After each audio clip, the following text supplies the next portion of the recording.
Okay, good evening. This is the first of two videos to wrap up Unit 2. This one will be about the Washington presidency.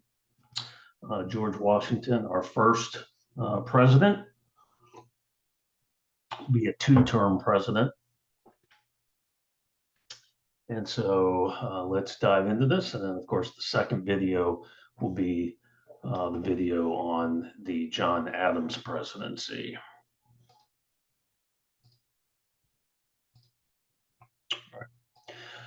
Now, Washington's first term as president is going to be largely devoted to setting a template for what the president does all day.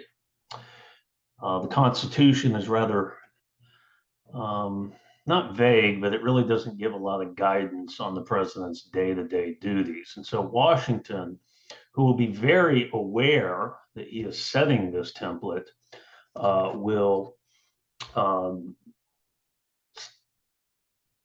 create the role, okay, that others will then follow. His second term will be spent with foreign affairs because both Britain and France are going to go to war with each other, and the United States will be caught in the middle. Ooh, look at that. It's got columns, so you know it's fancy. Now, one of the first things that happens in the Washington presidency, just go out to regular, is that political parties are going to form. As much as Washington tries to prevent the formation of political parties, they are going to form. And our first two political parties are going to be the Federalists and then what I'm going to call the Republicans. That is not today's Republican Party. Sometimes you will see them called Democratic Republicans in some books, but we're just going to call them Republicans just to keep it simple as possible. As far as leadership goes, the Federalist Party would largely be led by Alexander Hamilton, and the Republican Party by Jefferson and Madison. And they will form over a variety of issues. So let's look at those. First of all,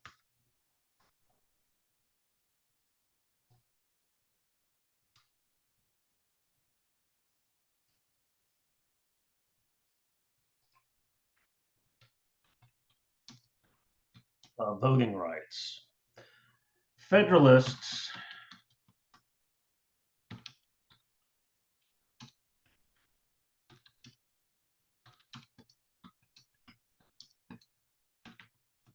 wanted to restrict voting to as few people as possible. The Republicans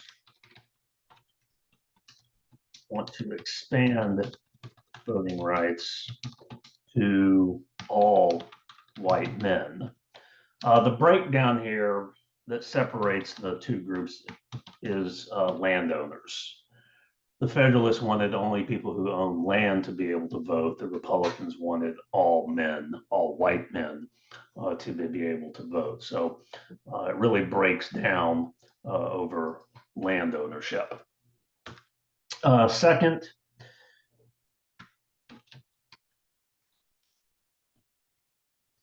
how to interpret the Constitution. And, another big issue. Hamilton and the Federalist Party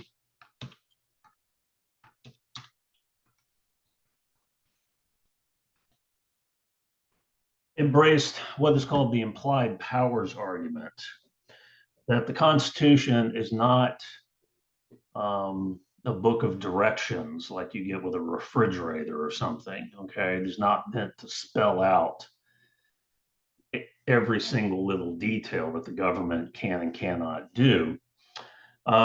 Republicans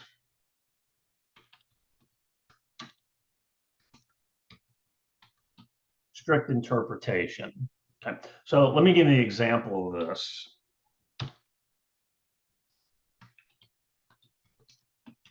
The National Bank. Now, we'll talk more about the National Bank in a few moments, but I'm going to bring it up here and talk about it.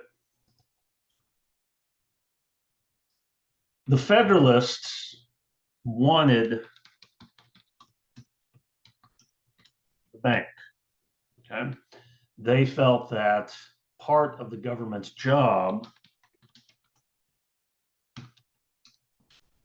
is to regulate trade and mint currency. So they felt that under the implied powers argument, if the government was going to make money, literally mint money, and regulate trade, it needed a bank to do so. It's an implied power because regulating trade and minting money are powers given specifically to the federal government. So the implied argument is we need a bank in order to do this. The Republican argument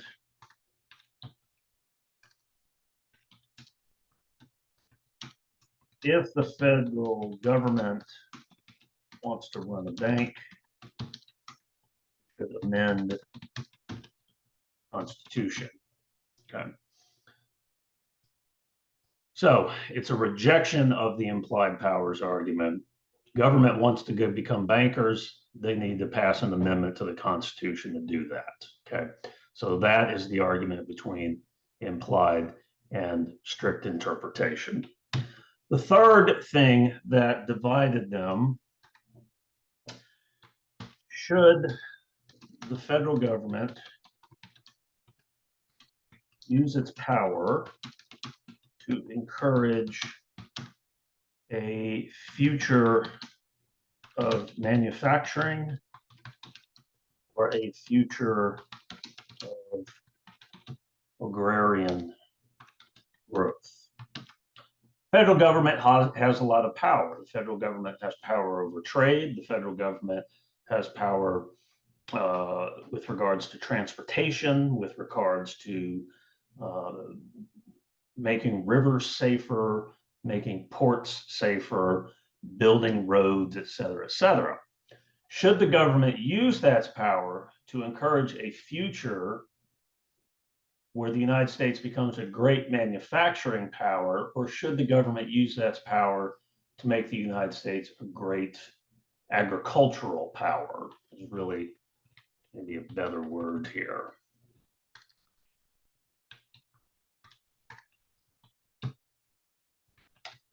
The Federalists are on the manufacturing part, and the agricultural part is on the Republican side. And then finally,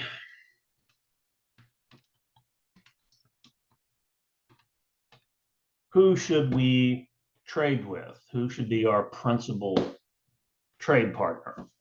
The Federalists will argue for the British. We have a long history of trade with Great Britain. We speak a common language. We have a common source of our law. Clearly should be the British. For the Republicans, they believe that the French represent less of a threat to the United States' future. Now, this argument's going to get complicated once war breaks out between Britain and France, and they both turn out to be giant assholes. Story we'll get to in a moment. As far as how these play out, voting rights will eventually, the Republicans will eventually win that one. Voting rights will expand to all white men in the 1820s and 1830s. Interpret the Constitution, that's still an argument we're having today. The National Bank will get built. We'll talk about that in a second. And manufacturing growth. And again, this question is going to get complicated because both Britain and France are going to harass us during their ongoing war. The other thing that happened in Washington's term was the establishment of Hamilton's financial program. Now, I don't know how much of this they talk about in the musical.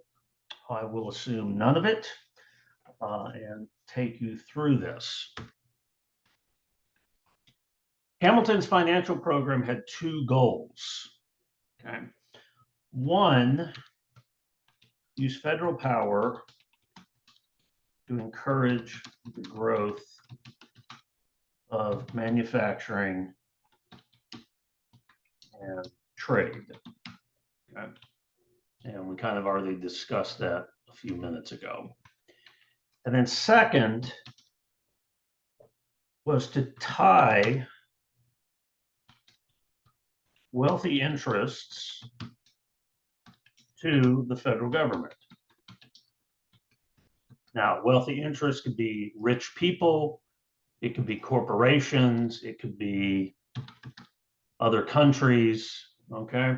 But to tie wealthy interests to the federal government. We'll see how he does that in a second. Now, in order to achieve those goals, Hamilton has to solve two problems: revenue and credit. It's the two problems we all have to solve. The federal government needs to start making some money, and the federal government needs to become a good credit risk. Right. So here comes the Hamilton program. Let me start with revenue to begin with.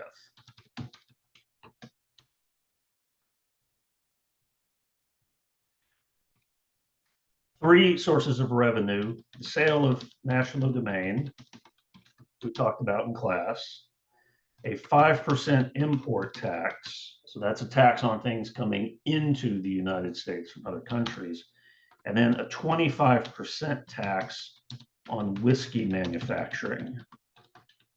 Now that one, will lead to the Whiskey Rebellion, which is one of your outside readings. So I'm not going to talk about it very much, other than to compare and contrast government response. Okay, so that's revenue. Sales of the national domain, the 5% import tax, the 25% tax on whiskey manufacturing. Okay.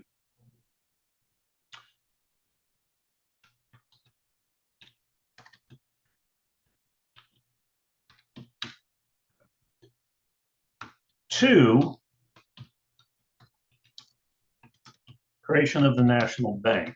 Now, I already talked about this with regards to implied powers, but this will give the government a place to deposit its money and a place to print currency. Right. So there's revenue. This is sort of tied to revenue. Now we need to talk about credit. Let me go to another slide. The national debt at this point is roughly $80 million. And most of that is from the war. And this also includes all the states. The federal government said it would take on the states' debts at this particular point. So what Hamilton wants to do is take that debt, repackage it as treasury bonds, and sell it to wealthy interests. Okay. Our government does this today. They issue treasury bonds as a way of getting some more money because our government needs more money than it takes in from taxes. how does this tie it to wealthy interests? For those of you who don't know, treasury bonds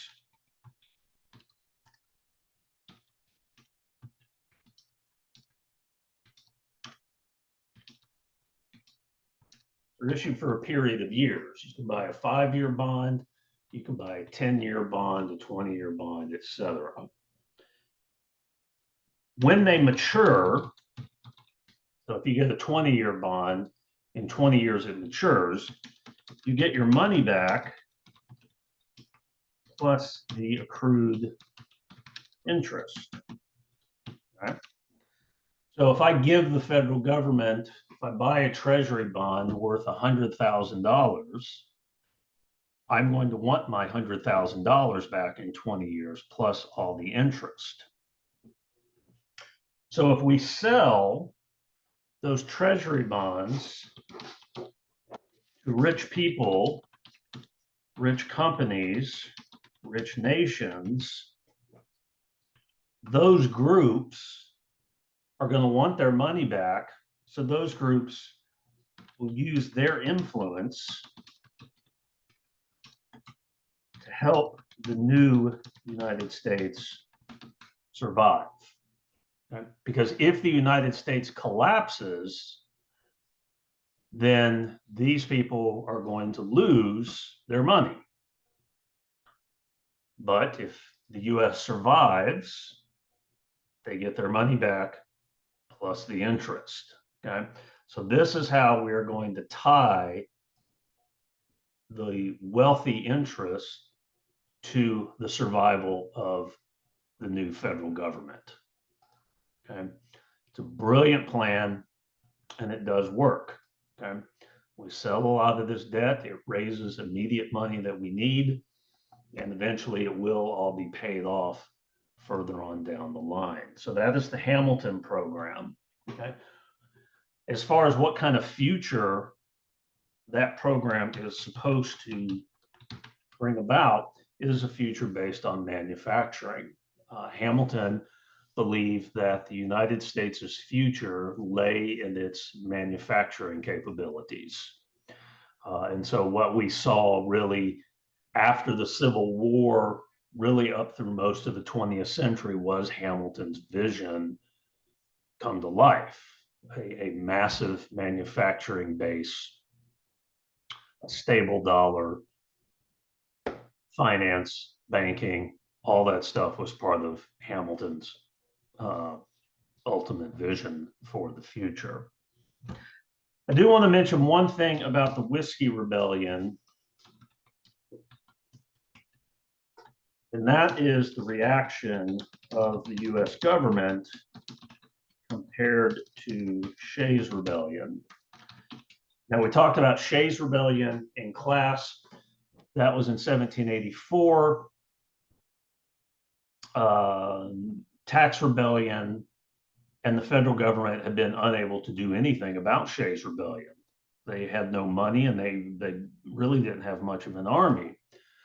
8 years later, the Whiskey Rebellion in Pennsylvania, you have a new type of government. You have a government that has the power to draft an army if needed. You have the government that has the power to tax if needed to pay for the military. And so there is a robust federal reaction to the Whiskey Rebellion. George Washington himself will actually lead an army into Pennsylvania to deal with this. Now, most of the Whiskey Rebellion participants will, Washington shows up, scatter. I think only 2 people were ever arrested, and Washington pardoned them both for whatever role they may have had. But again, it is a very different reaction under the Constitution compared to what we saw under Shays' Rebellion under the old Articles of Confederation.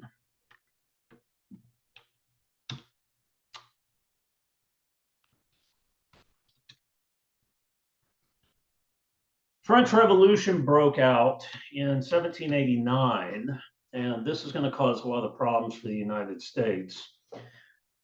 Initially, the French Revolution did look and sound like the American Revolution. It was largely a political revolution.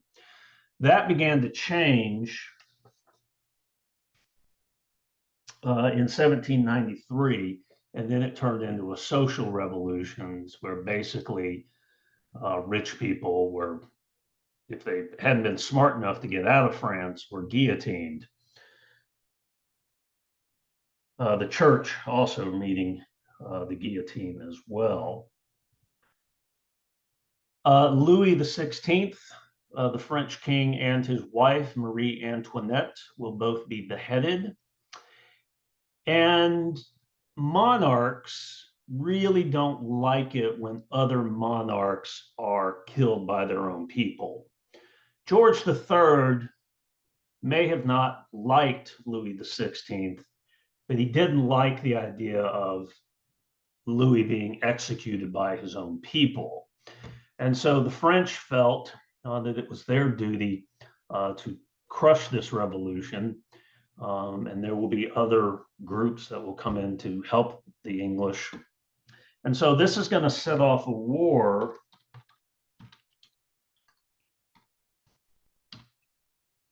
between Britain and France from about 1794 off and on till about 1815. So this will eventually encompass the Continental Wars, or Napoleonic Wars, as they're sometimes called. And the United States will be caught up in all of this. Both the US under George Washington will declare neutrality. We are not getting involved in Europe's petty problems. Thank you very much.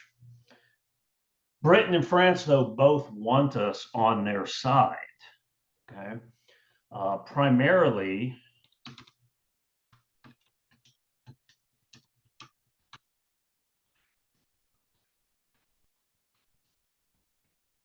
they want our agricultural surplus. Okay. The fact is, the United States grows a lot of food, and armies need food. So both want us on their side, and that's going to lead both the British and the French to begin piracy. Well, specifically, let me roll it back. The British will do two things. There's piracy, which is bad enough, but there's also impressments. Impressments is essentially naval kidnapping. A British naval ship would stop an American ship and just take whoever they wanted and put them into the British Navy. Okay. And if you don't want to go, then the British will just shoot you and toss your body overboard, and that's the end of that. So this is really kidnapping. But the British were doing it. They will continue to do it over the next 20 years.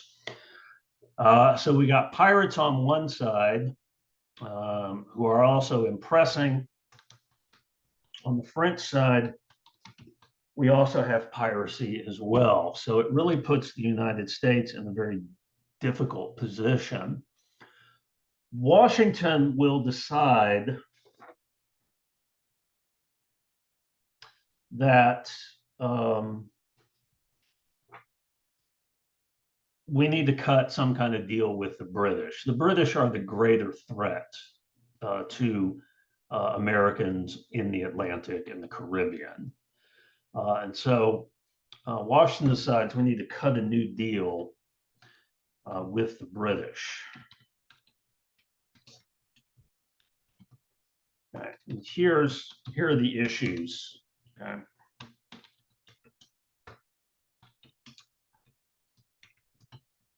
Impressments.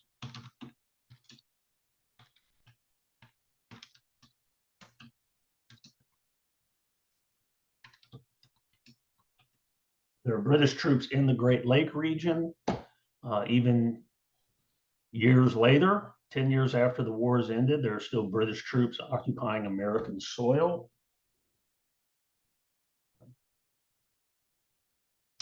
And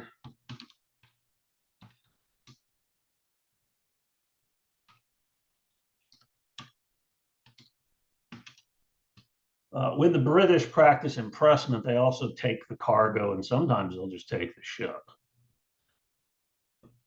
John Jay sent to Britain to negotiate with the British. He's Chief Justice of the Supreme Court. And he goes over there and negotiates with the British, and he comes back with a treaty that is called Jay's Treaty. It has one of those really long 18th century names that nobody uses, but we'll just call it Jay's Treaty. So what's in the treaty? Let's take a look. One,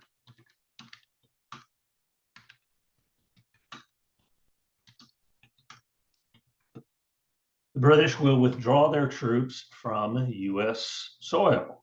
Okay, better late than never.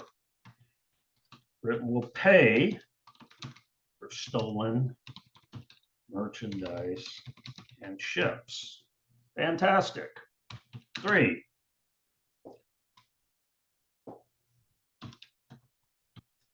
mission to work out the U.S.-Canada border. We still did not know where the U.S.-Canadian border was. And so we and the British felt we should kind of get that set up. So far, this is looking like a pretty good treaty. 4,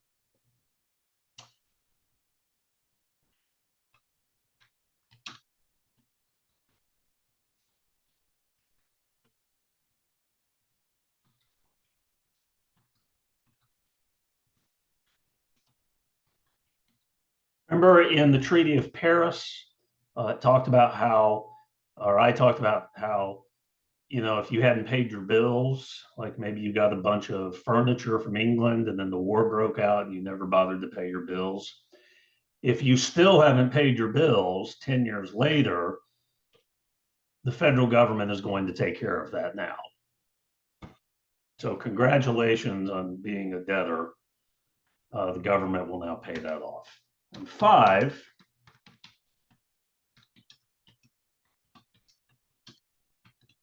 restricts U.S. trade with France. These are all pretty good things, okay? We get the British off of our soil, which is probably the most important part of this whole thing. They pay for stolen merchandise. We get the border worked out eventually, pay off pre-war debts, and we don't stop trading with France, but we do restrict some of what we trade with France.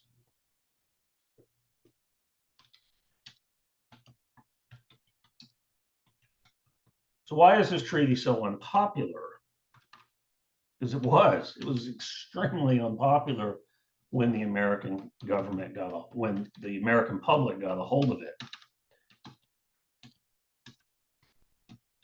There's nothing about impressment in that treaty at all. And in fact, impressment will never be dealt with in any of the treaties that the United States makes with Britain now and even in 1814. Impressment will never show up in the treaties.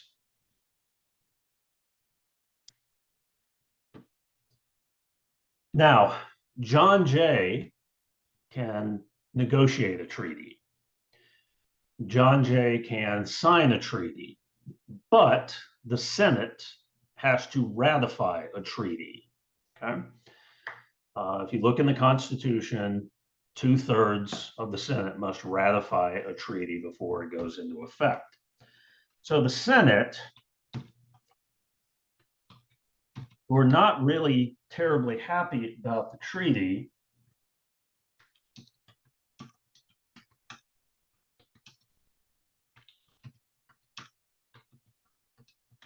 they asked to see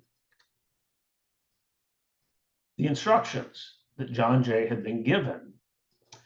Instant communication is, of course, impossible in the 18th century. It could still take 2 months. So when John Jay went to London, he would have been given instructions about, like, what do we have to have in the treaty? What absolutely has to be there? What can we jettison? And what can we kind of negotiate with to get the things we want? And so the Senate wanted to know, like, were impressments even important in the instructions, right? These are instructions that George Washington would have worked out along with his Secretary of State. Where did impressments fall in importance? Were they very important? Were they kind of important? Were they not important? Where are they? Washington refuses to share these instructions. Where does the Constitution allow him to do that? It does not. Washington creates a new power for the presidency, not given by the Constitution. It's not there. Washington says, and I quote, "The nature of foreign negotiations requires caution, and the success of negotiations the success of negotiations often depends upon secrecy." So again, this is a new power that the president can negotiate with foreign countries and not tell Congress what he's doing. Now, is that a power that has been abused by presidents? Yes. Okay. But it has also been an important power for presidents to use when negotiating with foreign powers. So it's often who's wielding the power as to whether it's abused or not. But it is a new power created by the president. Jay's treaty passes. It does get through. Again, looking at it, the most important thing is it did get British troops off of American soil. Now, this one is going to cause problems for us with France. I'll talk about that in the John Adams video. Okay. The other good thing about Jay's treaty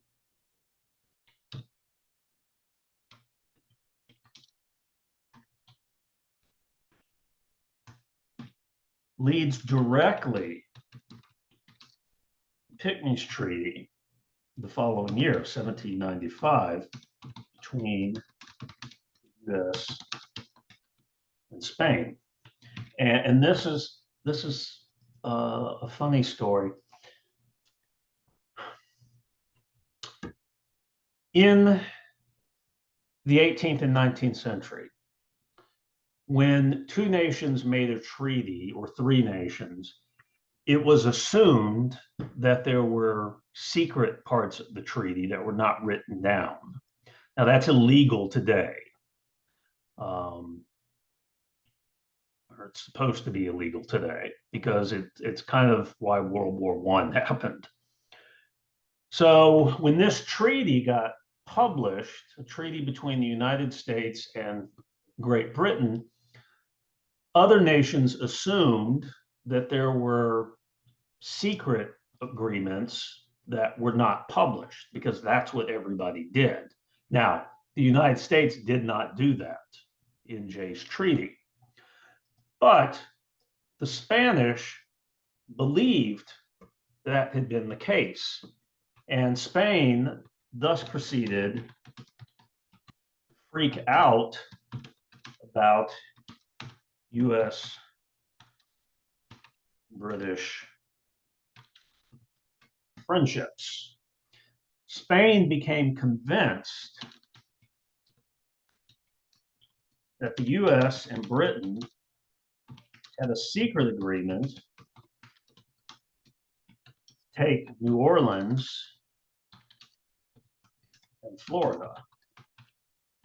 Now, there was no secret agreement to do that. It's not there. But Spain didn't know that. And we sure as hell weren't going to tell the Spanish that. So Spain came to us to make a treaty, right? We didn't go to Spain asking for a treaty. They came to us because they were so freaked out about our rapprochement with Great Britain. So this leads to Pinckney's Treaty, which does two things with regards to our relationship with Spain. One, it establishes the 31st parallel as the U.S. Spanish Florida border. If you look at a map of the United States today, Florida's northern border that it shares with Georgia, Alabama, and I think Mississippi. I've been looking at maps of 18th century Florida. That's the 31st parallel. It's the modern Florida border.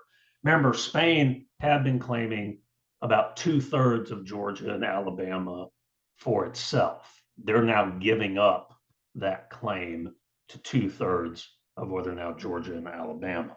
So we get the treaty we want. We get the border we wanted. Second thing it does,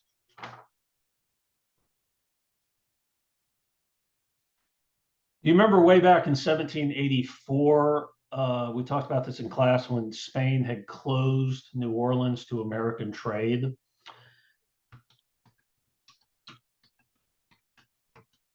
Spain now gives the United States what's called the right of deposit. And what that means, when you as an American, first it opens New Orleans back up again for American trade, which is very important. Remember though, when you as an American are taking your wheat or your corn or whatever to New Orleans, you are legally entering another nation. And so you have to pay import taxes. The right of deposit means there are no import taxes for US goods, okay? So it not only opens New Orleans, it gives us a really good deal with regards to taking our products, our wheat, our tobacco, our timber, our whatever. We don't have to pay import taxes on it. So it's really good for the Western economy to get that deal. So, and again, this is what Spain brought to us because they were so freaked out by our friendship with the British. And that allows George Washington to go out on a high note. He will step down after 2 terms and return to Mount Vernon, although he'll only live for a couple of more years before he dies. And that is it for the Washington presidency. I will see you in the Adams presidency in the next video. All right, good night.